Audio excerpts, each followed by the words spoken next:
Hello, magandang araw pong muli mga kapistolero. June na naman, okay, gun show season na naman, 'di ba? Sa June 18 to 22, merong Tax Expo.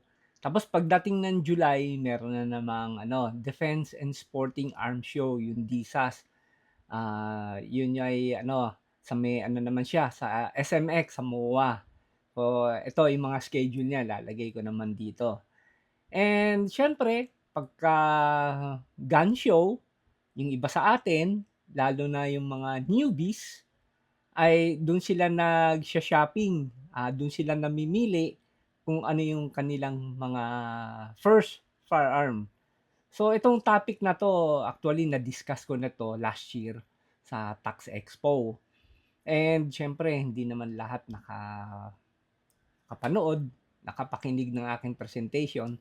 So naisip ko, gusto ko lang i-share sa inyo, ito yung presentation ko sa Tax Expo. Pero medyo isa-summarize ko na kasi mahaba-haba rin yun. Umabot din tayo ng 30 minutes nun eh. So, ang title ng aking presentation ay Choosing Your First Firearm. Ayan, gaya na ito. And marahil, di ba, yung siyempre pumipili tayo. Alin kaya dito ang gusto kong bilhin? Merong revolver, merong mga pistols, di ba? Siyempre, dapat makakuha muna tayo ng LTAP. Yun yung unang requirements, di ba? Para maging gun owner tayo. Siya nga pala, itong presentation ko ngayon ay dedicated sa mga newbies. So, di ba, ang hirap pumili, di ba? Alin kaya dito? Ayan, gaya nun. Pistol, firearm. Ngayon, bakit importante ito na makapamili tayo ng mga unang firearm natin? Ano ba yung mga dapat i-consider? Siyempre, kasi ang firearm, ano yan eh, ang firearm ownership, serious responsibility yan. Hindi yan basta-basta kapag bumili ka ng baril eh, ayan na, gagawin mo lang display o kaya closet queen, di ba? Choosing the right one improves safety, confidence, and utility. Siyempre, kapag yung pipiliin mo, kailangan may safety, di ba? Safe bang gamitin ito? Confident o tiwala ka ba na magagamit mo ba ito? And sa utility, syempre, saan mo gagamitin? At syempre, um, upang maiwasan yung sobrang gastos, 'di ba? First firearm tapos bibili ka ng mga high-end firearm tapos hindi mo naman pala madalas magagamit or closet queen lang. Gastos 'yon, 'di ba? Not unless may pera ka, 'di ba? And siyempre, determine your purpose. Saan mo gagamitin? Okay? So, ang daming consideration, 'di ba, bago ka pumili ng firearm. Isa tong consideration. Kailangan malaman mo ano ba talagang purpose mo ba't ka bibili ng firearm. Pwede pang home defense, self-defense, and recreational shooting, yung sumasali ka sa mga competition, mga ganon. Or mas maganda ka recreational shooting, yung mga mga weekend lang, yung mga nagpiplink lang sa range, punta ng range, yon, nagpiplinking lang. Hunting. Dito kasi sa Pilipinas wala nang ganong diba? Hunting, hindi katulad nung araw naabutan ko pa yun eh. Namamaril pa kami sa Mindoro ng mga wild ducks, yung mga ganon. And competition, syempre iba sa atin, sumasali sa mga matches, 'di ba? Sa mga competition, sa IPSC sponsored na shooting competition. Yung iba naman, yun, collection lang. Bibili ng baril pero naka-display lang. Pero mostly mabinibili naman nila yung mga antique firearm. Ngayon, syempre, pipiliin mo rin, ano bang gusto mo? Ano bang type of firearm ang gusto mo? Pwedeng pistols, revolvers, okay? Handgun, pistol, or revolver. Sa rifle naman, ano bang gusto niyo? Yung bolt action o yung semi-auto? Tapos shotgun. Sa shotgun naman, pwede kang pumili ng pump action or semi-auto. Ngayon, meron tayong key factors to consider. Ano bang kalibre? Unang-una yung kalibre siyempre. Ano bang kaya mong iputok? Lalo sa mga babae, di ba? Ah, Minsan kaya lang nila hanggang 9 mm, iba 45, di ba? So, kailangan i-consider mo rin kung ano yung kalibreng pipiliin mo.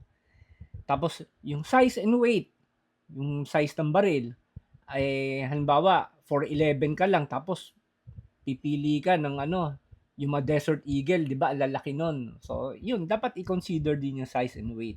So, ibig sabihin, piliin mo yung baril mo na kaya mong i-handle talaga. Ergonomics, yun. Kasama na yun eh. Sa grips, sights, yung controls mo, budget, yon isa sa mga importante i-consider yan. Kaya ba ng budget mo? Di ba? Medyo kung ano ka lang, yung low-key ka lang na gun owner, syempre yung mga budget meal lang na baril ang pipiliin mo. Ito yung mga ano karamihan mga beginners option. Pwede kang pumili ng 22 LR, ng 9mm o 45 ACP. Ito yung mga karaniwang rounds dito sa sa Pilipinas. O, isama na rin natin dito yung mga 38, mga revolvers, ganun. So, mga shotguns, yung mga ganun. 12 gauge, mga ganun. Tapos, ito, medyo pinapayo ko rin sa mga newbie gun owners. Try before you buy. Yan. Pwede ka naman kasing pumunta ng range. Halimbawa, may naisip ka, gusto ko pistol at gusto ko 9mm, gusto ko Glock. Yun, kasi sikat yung Glock di ba? So, pwede ka naman magpunta sa mga shooting range and mag-rent ka ng mga units na parang inaay mo. So, try mo. Kung okay sa'yo, di at least may choices ka na. Yan. Tapos, number 2, yung magtanong ka sa mga experienced shooters. Yan. Yan, isang importante din yan. Ang baba, sa akin, pwede kayo magtanong, Sir, ano bang magandang baril sa newbie? So, pwede ako magpayo, pero nasa sa inyo pa rin yung huling decision. Yan. Tapos, sa mga newbie, no, dapat, matuto kayo ng mga basic firearm safety. Mga gano'n. Lalo na yung 'di ba 'pag nag-a-apply tayo ng LTAP, 'di ba? Isa sa mga requirements yung pagkuha ng gun safety seminar. Yan. Siyempre, dadaan talaga tayo ng ganyan. May basic firearm handling, ganun. Tapos, get a feel for different models before committing. So, yun ang sinasabi ko. Pakiramdaman nyo muna. Ito na ba yung firearm na pwede sa akin? Na sulit para sa akin at hindi masasayang ang pera ko dito. Yan. And, syempre, importante ito. Safety comes first. Yan. So, paulit-ulit, di ba? Kasi ito yung natin golden rule natin Learn the 4 basic rules of firearm safety. Yan. Tapos, syempre, dapat i-consider din sa safety yung proper storage. Gun owner ka, kailangan meron ka ring mag-invest ka rin sa mga gun cabinets, mga gun safe, gun bolts, ganon.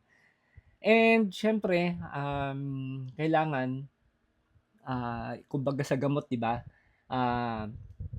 Keep away from children, 'yan. Parang gamot din yung baril 'di ba? Pero mas maganda ako para sa akin, mas maganda i-educate din natin yung ating mga anak. Pag mayroon kayong mga batang maliliit, especially mga anak natin, so i-educate natin sila na, anak, wag mong gagalawin yung baril ha, kasi pwede kang makadisgrasya or madisgrasya ka mismo. Okay. Kasama yan sa safety protocol mo. Legal responsibilities, yan. Importante din yan. So, bilang isang gun owner, kailangan alamin muna ninyo ang Republic Act 10591. Yan, ito yung ating gun law. So, nakapaloob naman dun sa sa 10591 yung mga legal or mga hindi dapat gawin bilang isang gun owner. Okay.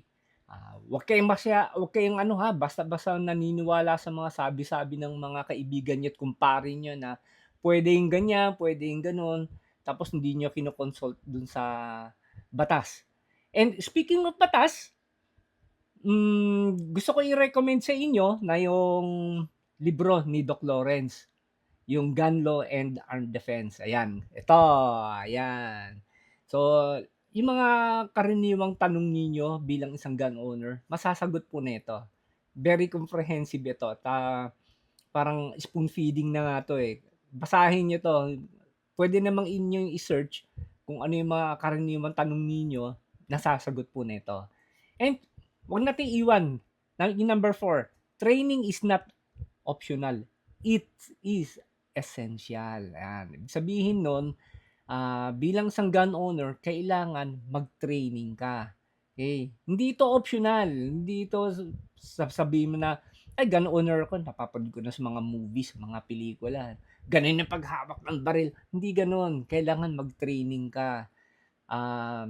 Siyempre, yung tamang paghawak ng baril, hindi natatapos yung pagmamay-ari lang ng baril. So, kailangan mag-training ka. Pumunta ka sa mga range na gano'n. Marami namang mga mga pwedeng magturo sa inyo. Magpa-member ka sa mga gun club. Malaking bagay 'yun. And final tip, ito na tayo. Kaya sabi ko madali lang 'to, eh. Don't buy based on looks alone. 'Yan. Kasi yung iba, pupunta ng gun show, mamimili, ay, ito ang ganda. Ito yung napapanood ko sa TV, ito na lang bibilihin ko. Huwag kayong magbabase sa ganon. So, number 2, avoid trendy or overly complex models for a first gun. Trendy, ano ba ibig sabihin ng trendy? Yung ang daming naka-attach, daming naka-customize na yung baril. Huwag kayong madadala ng mga ganon. Okay? And number 3, consider future needs, not just the present.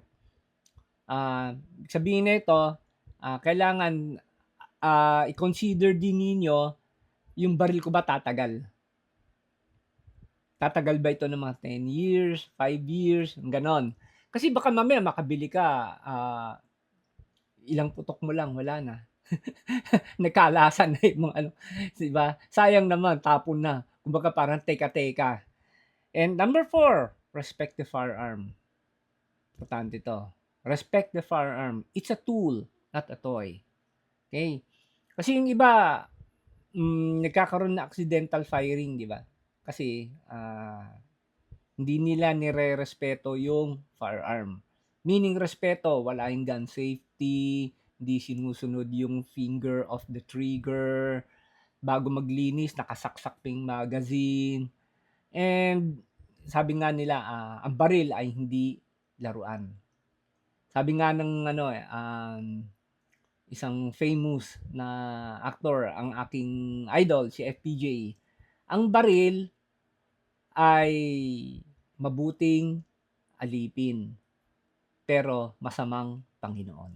Ayan. So, iiwan ko na to, ha. Wala nang hindi, joke lang. Questions and answers. Sige, dun na lang kayo mag-comment sa comment section. Questions and answers. Kung kaya ko namang sagutin, why not? Sige lang. And, thank you. Maraming salamat sa inyo. And, magkita-kita na lang tayo sa Tax Expo.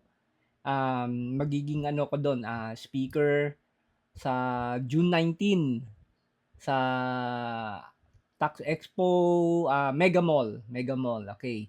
Nandun ako, maaga pa nandun na ako. Magkita-kita tayo doon.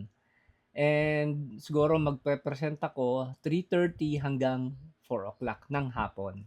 Yan, yun yung aking presentation. Abangan na lang po ninyo yung presentation ko. Sabagay, naka-post naman sa Facebook, eh. And with that, maraming salamat. Thank you po sa inyong lahat. At madalas ko pong sabihin, be a responsible gun owner and to God be the glory. O nga pala, itong... Ay, ako, bumagsak. Sorry.